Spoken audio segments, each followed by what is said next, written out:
आज ये मेरा पहला टॉपिक है कक्षा 12वीं क्लास के लिए और टॉपिक का नाम है मानव बस्तियां। मैंने पहली बार आपके सामने इसको चैनल पर पेश करने की कोशिश की है। मेरा आपसे अनुरोध है कि आप भी इस टॉपिक को सफलतापूर्वक देखें और आगे बढ़ें।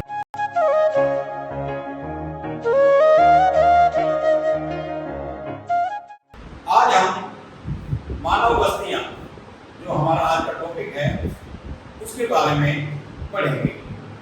जैसे कि मैं आपको बताऊं कि मानव बस्तियों का मतलब क्या है। मानव बस्तियों का मतलब ये होता है कि जहां पर हम सभी मनुष्य निवास करते हैं, चाहे वो छोटी बस्तियां हो, चाहे बड़ी बस्तियां हो, चाहे ग्रामीण बस्तियां हो, चाहे नगरीय बस्तियां हो, हम वहां पर निवास करते हैं, उसे मानव बस्तियां कहा जाता है। अब हम जानते हैं कि मानव बस्तियां भी कई प्रकार की होती हैं। कि माना कि मानव बस्तियां दो प्रकार की होती हैं, एक है ग्रामीण बस्तियां और नगरीय बस्तियां। और अगर हम दोनों का कंपैरिजन करें तो इसमें बहुत ज्यादा अंतर है कि ग्रामीण बस्तियों की क्या विशेषताएं हैं और नगरीय बस्तियों की क्या विशेषताएं हैं। तो हम सबसे पहले ग्रामीण बस्तियों की ओर चलेंगे। ग्रामीण बस्तियां के बारे में आज मैं आपको बता रहा हूं कि ग्रामीण बस्तियां क्या है।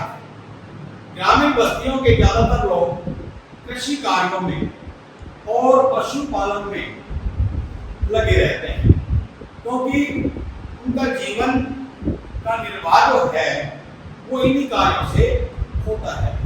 दूसरा यह है कि ग्रामीण बस्तियों का आकार छोटा होता है। आपने देखा होगा कि गांव में जब आप जाते हैं तो वो गांव छोटे छोटे गांव होते हैं। हमारे रेवाड़ी जिले के आसपास काफी गांव हैं, उनके आकार शहरों की अपेक्षा काफी छोटे होते हैं। ग्रामीण बस्तियों में आधुनिक सुविधाएं बहुत कम होती हैं, ना के बराबर होती हैं। जैसे कि बड़े बड़े हॉस्पिटल, अगर कोई गांव में बीमार हो जाता है और ज्यादा बीमार हो जाता है तो गांव में उसका इलाज नहीं हो पाता, उसे नगर में, शहर में लाना पड़ता है जहां आधुनिक सुविधाएं ज्यादा होती हैं। तो सबसे ज्यादा आधुनिक सुविधाओं की भी गांव में समस्या बनी रहती है। आगे ग्रामीण बस्तियों की जनसंख्या जो है वो बहुत कम होती है।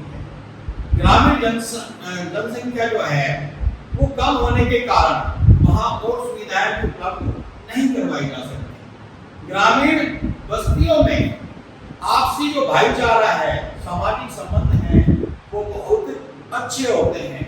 जब कभी कोई भी गांव में कोई दुर्घटना हो जाती है या खुशी का माहौल होता है तो वह सारे ग्रामीणवासी एकत्रित होकर के उस कार्य को पूरा करते हैं।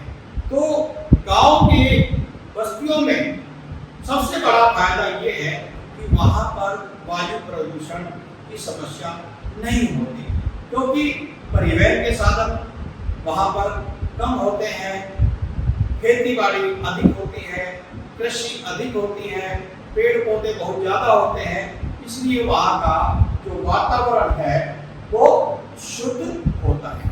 नगरीय बस्तियां, अब हम आपको नगरीय बस्तियों के बारे में जानकारी देंगे कि नगरीय बस्तियों में लोगों का व्यवसाय निर्माण, उद्योग, व्यापार एवं परिवहन आदि पर वहां के निवासी निर्भर करते हैं। नगरीय बस्तियों का जो आकार है वो बहुत बड़ा होता है, वहां पर जनसंख्या की मात्रा भी बहुत अधिक होती है।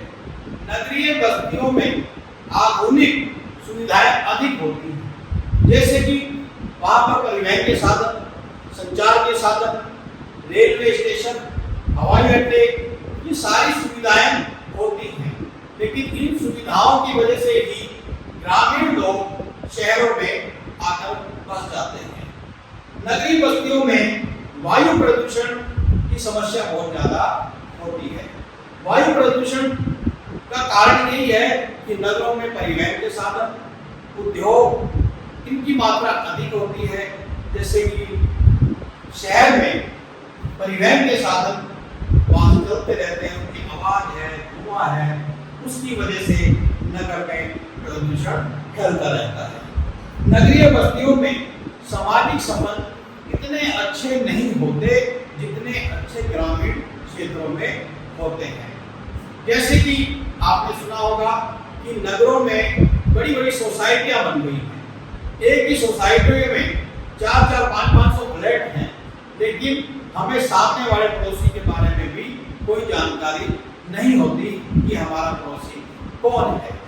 ग्रामीण बस्तियों के प्रकार। अब ग्रामीण बस्तियों के प्रकार के बारे में जाने तो ये 4 प्रकार की बस्तियां होती हैं। जैसे कि पहला हमने देखा गुच्छित बस्तियां, दूसरा देखा हमने अर्ध गुच्छित बस्तियां, और तीसरा हमने देखा पल्लीकृत बस्तियां, और चौथा है परिक्षिप्त बस्तियां। तो ये 4 तरह की बस्तियां होती हैं। पहला नंबर जो है गुच्छित बस्तियां, इन्हें कई नामों से पुकारा जाता है। जैसे कि इन्हें गुच्छित के अलावा सकेंद्रित एवं सामूहिक आदि बस्ती के नाम से भी जाना जाता है। इस प्रकार की बस्तियों में जो घर होते हैं वो आपस में सटे हुए होते हैं। जैसे एक लाइन में भिड़ते हुए घर 7-7 लाइन में होते हैं। इन बस्तियों के लोग आपस में मिलजुल कर रहते हैं। ये बस्तियां अधिकतर गहन खेती वाले क्षेत्रों में मिलती हैं। अब इसकी जो क्षेत्र है जहाँ ये बस्तियां पाई जाती हैं वो है पंजाब, हरियाणा, उत्तर प्रदेश, सतलुज गंगा का मैदान आदि में इस प्रकार की बस्तियां पाई जाती हैं। और दूसरा, अब हम चलते हैं अर्ध गुच्छित बस्तियों की ओर। अर्ध गुच्छित बस्तियों में हम इसके बारे में जाने तो इस प्रकार की बस्तियों में घर एक दूसरे से अलग होते हैं, थोड़ा सा दूरी होती है। ऐसी बड़ी बस्तियां जो होती हैं वो किसी कारणवश सामाजिक विभाजन के कारण ये बस्तियां टूट जाती हैं और गांव से बाहर अलग जगह पर बस जाती हैं। ये बस्तियां अनेक पूर्वों में विभाजित होती हैं। पूर्वे का मतलब ये है कि ये अलग अलग पूर्वे छोटे छोटे होते हैं, उनमें अलग अलग पूर्वों में अलग अलग जाति के लोग निवास करते हैं। ऐसी बस्तियां हमारे भारत में गुजरात है, राजस्थान है इत्यादि राज्यों में पाई जाती है। अब हम चलते हैं पल्लीकृत बस्तियां। अब पल्लीकृत बस्तियां क्या होती हैं कि ये वो बस्तियां होती हैं कि जाति व्यवस्था के कारण उत्पन्न सामाजिक बिलगाव से कभी कभी गुच्छित बस्तियां विखंडित हो जाती हैं। क्या हो जाती हैं? विखंडित हो जाती हैं। तब ये बस्तियां पल्ली या ताड़ी कहलाती हैं। अब इनकी बारे में और बताता हूं कि इन बस्तियों में प्राय एक से अधिक जाति के लोग रहते हैं। इन बस्तियों के मकान अधिक सटे हुए नहीं होते और इस प्रकार की जो बस्तियां हैं हमारे भारत में छत्तीसगढ़ है, तमिलनाडु है, हिमालय की निचली घाटियां हैं, यहाँ पर पाई जाती हैं।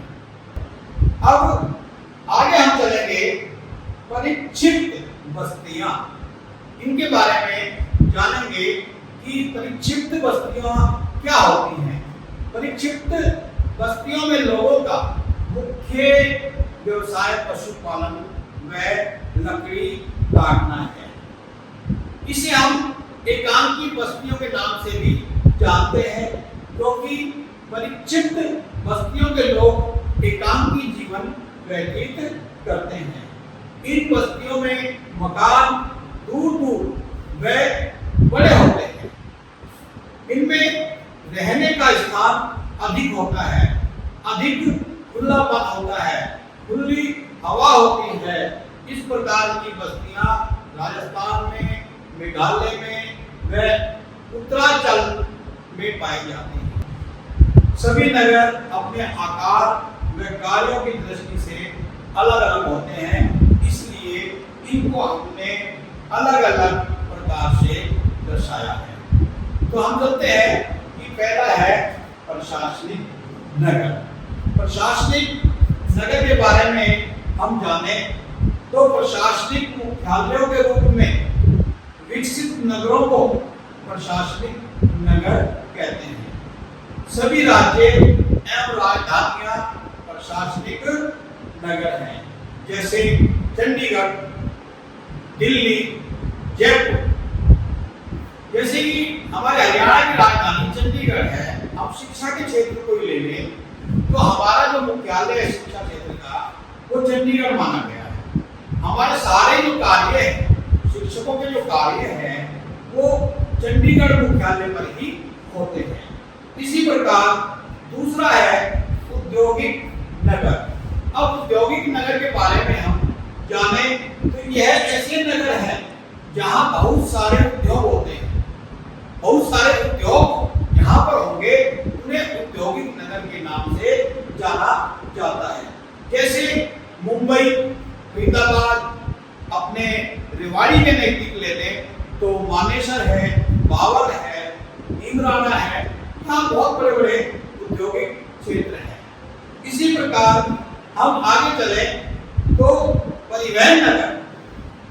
परिवहन नगर के बारे में हम जाने तो ऐसे नगर होते हैं जो ज्यादातर आयात और निर्यात करते हैं। आयात निर्यात में जैसे कि हमारे भारत के अंदर बंदरगाह से समुद्री जहाजों द्वारा देश विदेशों में आयात निर्यात किया जाता है। जैसे कांडला, कोच्चि, विशाखापट्टनम, हल्दिया, ऐसे जो बंदरगाह है जहां से परिवहन नगर के रूप में उन्हें आयात निर्यात का कार्य करना होता है। आगे हम चलेंगे व्यापारिक नगर। व्यापारिक नगर ऐसे होते हैं जहां पर व्यापार और वाणिज्य के लिए जो नगर प्रसिद्ध होते हैं, वो नगर व्यापारिक नगर कहलाते हैं। जैसे अपने भारत में मुंबई भारत का सबसे बड़ा व्यापारिक नगर माना गया है। इसके अतिरिक्त दिल्ली, मेरठ, चेन्नई, मुंबई आदि में व्यापार काफी अधिक होते हैं, इसलिए इन्हें व्यापारिक नगर के रूप में भी जाना जाता है। अब आगे हम चलते हैं कि शैक्षिक नगर। जैसा कि आप देखते हैं कि जब बच्चे 12th क्लास पास कर लेते हैं तो पढ़ने के लिए बाहर दूसरे राज्यों में, दूसरे शहरों में, दूसरे देशों में पढ़ने के लिए जाते हैं। तो यहाँ हम बात करेंगे अपने भारत देश की कि यह ऐसे नगर हैं जो शिक्षा के केंद्र के रूप में प्रसिद्ध हैं। जैसे कि रुड़की है, वाराणसी है, दिल्ली है, रोहतक है, पिलानी है। तो ये ऐसे नगर हैं जो शिक्षा के क्षेत्र में काफी आगे हैं और वहां पर शिक्षा लेने के लिए काफी छात्र छात्राएं लेने के लिए वह शिक्षा जाते भी हैं। तो आप इस बात को मानो कि शैक्षिक नगर भी हमारे बहुत है यहाँ पर भारत में, और हमें यहाँ शिक्षा लेने के लिए बाहर देशों में जाने की जरूरत नहीं पड़ेगी। इतने अच्छे शैक्षिक नगर हमारे यहाँ है। आगे हम चलेंगे खनन नगर की ओर। खनन नगर के बारे में जाने, ये नगर जो खानों के निकट बसे होते हैं। आज हम देख रहे हैं लोहा, तांबा, पीतल या अन्य वस्तु है, कोयला है, वो खनन के माध्यम से ही हम प्राप्त करते हैं। तो जैसे रानीगंज है, झरिया है, डिपोई है, हजारीबाग है, कोलार है, कोलार की खान है। तो यहाँ से हम खनन का कार्य करते हैं, इसलिए हमें काफी मात्रा में धातुएं मिल जाती है, इसलिए इन्हें खनन नगरों के नाम से भी जाना जाता है। इसी प्रकार हम आगे चलेंगे छावनी नगर। छावनी नगर जो है ये सुरक्षा की दृष्टि से विकसित नगर की छावनी नगर कहलाता है। यहाँ पर सुरक्षा के प्रतिबंध सारे किए हुए हैं। इनका विकास आरंभ में सेनाओं की छावनी के रूप में हुआ था। अंबाला में, हमारे हरियाणा में अंबाला, जालंधर है, मेरठ है, हिसार है। तो यहाँ पर काफी मात्रा में सैनिक बल, उनके शस्त्र अस्त्र आदि उनके भंडार रहते हैं। जब भी किसी प्रकार कोई आपदा आती है तो ये छावनी नगर से हमारी सुरक्षा के लिए सेनाओं को बुलाया जाता है। आगे हम चलेंगे धार्मिक एवं सांस्कृतिक। आपने देखा होगा कि अधिकतर जो बच्चे हैं छुट्टियों में धार्मिक या घूमने वाली जगह होती है वहां पर जाते हैं। तो हमारे भारत में भी ऐसे धार्मिक और सांस्कृतिक नगर में लोग जाते हैं, क्योंकि धार्मिक और सांस्कृतिक क्रियाकलापों की प्रधानता होती है। उसके भी हमारे पास उदाहरण है कि ये जो धार्मिक और सांस्कृतिक नगर जो है अधिकतर नदियों के किनारे, समुद्री तटों और पहाड़ी क्षेत्रों में पाए जाते हैं। जैसे कि हम माने कि मथुरा है, वृंदावन है, वाराणसी है, गया जी है, तिरुपति बालाजी है, आदि ऐसे नगर हैं जो धार्मिक और सांस्कृतिक नगर माने गए हैं। अब हम आगे चलते हैं, आखिरी पर्यटन नगर जो है इस पर चलेंगे कि पर्यटन नगर क्या है। पर्यटन नगर में हमारे यहाँ के लोग सभी राज्यों से पर्यटन स्थल पर जाते हैं, क्योंकि मौसम को देखें या प्राकृतिक सुंदरता को देखें या झरने देखें या नदियां देखें या पहाड़ देखें, उन सबका दृश्य जो देखने के लिए लोग जाते हैं तो वो पर्यटन नगर कहलाते हैं। जैसे कि गर्मियों में जब छुट्टियां होती है तो बच्चे नैनीताल है, मंसूरी है, शिमला है, कुल्लू मनाली है, रोहतांग है, वहां घूमने जाते हैं। इसी के अलावा मुंबई जो है, गोवा है, आदि कुटीर नगर है और समुद्री तट पर कुटीर नगर मनोरंजन का सबसे बड़ा साधन है, जिसमें चेन्नई, मुंबई और गोवा का नाम आता है। तो ये हमारे थे सभी नगर कार्यों के आधार पर नगर थे। और अगर आप सभी बच्चे पूरा ध्यान पूर्वक इस टॉपिक को पढ़ लेंगे तो शायद मैं आगे भी आपसे ये उम्मीद कर सकता हूं कि आप 100% मार्क्स ले सकते हैं। लेकिन सभी बच्चों से मेरा अनुरोध है कि वो इस टॉपिक को 2 से 3 बार सब्सक्राइब करें और लाइक करें और इसे पूरा देखें। जय हिंद,